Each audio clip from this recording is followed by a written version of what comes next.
The Cosmosphere Space Museum in Kansas has spent a year and a half restoring mission control consoles from the Apollo era. These consoles helped put man on the moon. This was the communication between the Johnson Space Center and Houston and the astronauts.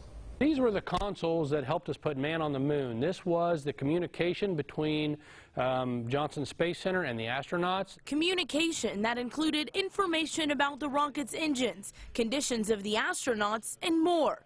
These are real photos that were taken when the consoles were in use. For the day, this was cutting-edge technology in very many ways. The technology will be put in a restored mission control room at the Johnson Space Center. It will look the same as it did the day astronauts landed on the moon. This is probably one of the coolest projects we've worked on in a long time. But for these experts, making the technology look alive again wasn't easy. They had been disconnected from power, and they were just sitting idle. We had to make them from scratch, and that was probably the toughest part.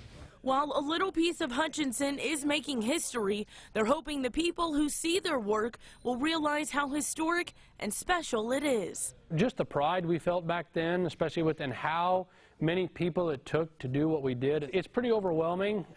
You don't really think about it till you step back and look at it. And that was Crystal Sherrill reporting there. Up next.